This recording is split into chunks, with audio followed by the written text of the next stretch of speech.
आज इस वीडियो में हम बात करेंगे बाइगेमी पर, यानी कि दूसरी शादी पर। यदि कोई पति या पत्नी जिंदा रहते हुए और बिना तलाक दिए कोई दूसरी शादी करता है तो उसे बाइगेमी कहते हैं। इस पर सुप्रीम कोर्ट की अभी एक लेटेस्ट जजमेंट आई है जिसमें सब कुछ बाइगेमी पर क्लियर किया गया है। अगर आप इस चैनल पर नए हैं तो इसे सब्सक्राइब कर लें और हमें फॉलो करें। सबसे पहले तो मैं ये बता दूं कि हिंदू धर्म के अंदर पति और पत्नी अगर जिंदा है और उन्होंने तलाक नहीं लिया है तो वो दूसरी शादी नहीं कर सकते। अब अगर वो ऐसा करते हैं तो वो दूसरी शादी यानी बाइगेमी का अपराध होगा। अब जिस आदमी ने दूसरी शादी की है यानी बाइगेमी की है उसको तो सजा मिलेगी ही, लेकिन क्या उसके घर वालों, सास ससुर और ननद आदि को भी सजा मिलेगी? यह केस शुरू हुआ सन 2016 में। एक पत्नी ने अपने पति के खिलाफ कंप्लेंट दर्ज कराई कि उसने दूसरी शादी कर ली है,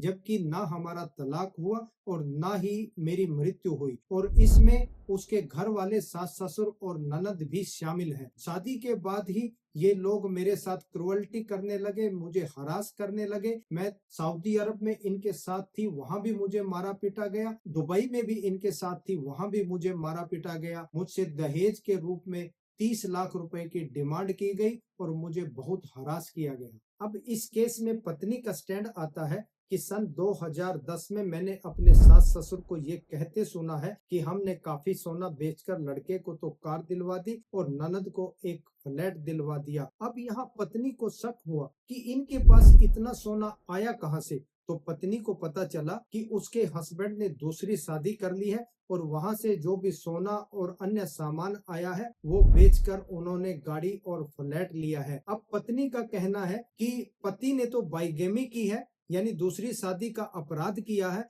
तो उसे तो सजा मिलनी ही चाहिए। इसके साथ ही उसके सास ससुर और ननद को भी सजा मिलनी चाहिए क्योंकि वो भी इसमें इन्वॉल्व है। पहले ये केस गया केरला हाई कोर्ट, जहां सास ससुर अपना केस खत्म करवाने के लिए गए तो केरला हाई कोर्ट ने उनकी प्ली को नहीं माना और फिर ये केस गया सुप्रीम कोर्ट। यहाँ सास ससुर का कहना था कि दूसरी शादी कराने में हमारी कोई इन्वॉल्वमेंट नहीं है और ना ही इनके पास कोई ऐसे सबूत हैं कि हमने इसके साथ क्रुएल्टी की, हरासमेंट की या इनसे कोई पैसे की डिमांड की, इसलिए हमारा इस केस में कोई इन्वॉल्वमेंट नहीं है। अब यहाँ दूसरी शादी के लिए उस व्यक्ति को तो सजा दे सकते हैं जिसने दूसरी शादी का अपराध किया है, पर जब घर वालों की उस केस में इन्वॉल्वमेंट ना हो तो फिर क्या उसे सजा दी जा सकती है? तो यहाँ पत्नी का ये भी कहना था कि उस शादी में जो भी गोल्ड और पैसे मिले उसका यूज तो सास और ससुर ने किया है। सुप्रीम कोर्ट के सामने ये सवाल आया कि अब हम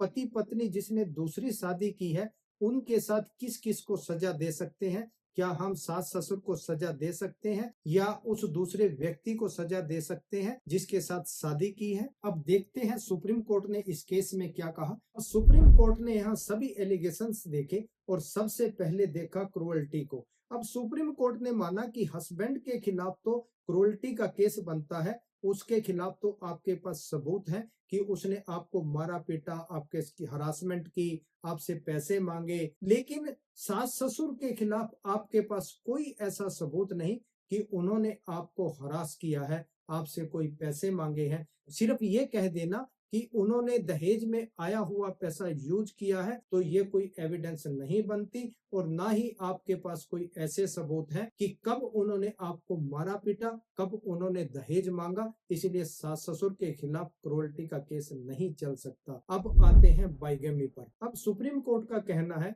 कि हो सकता है सास ससुर को सारी नॉलेज हो शादी की और उस शादी में आए हुए पैसे उन्होंने यूज किए हों और उन्होंने शादी को सपोर्ट भी किया हो, जबकि हस्बैंड के खिलाफ क्रुएल्टी और दूसरी शादी करने के आपके पास सारे सबूत हैं तो उनके खिलाफ तो केस चलेगा, लेकिन घर वालों के खिलाफ केस नहीं चलेगा। इसलिए सुप्रीम कोर्ट ने इस केस में बाइगेमी के प्रति एक इम्पोर्टेंट प्रिंसिपल क्लैरिफाई किया है, यानी कि आप उस व्यक्ति के खिलाफ बाइगेमी यानी दूसरी शादी का अपराध का केस चला सकते हैं, लेकिन घर वालों जिनकी केस में कोई डायरेक्ट इन्वॉल्वमेंट ना हो उनके खिलाफ आप बाइगेमी का केस नहीं चला सकते। इस केस का टाइटल है Sivaraman Nair and others versus state of Kerala. और अधिक लीगल अपडेट के लिए हमारे चैनल को सब्सक्राइब करें और हमें फॉलो करें।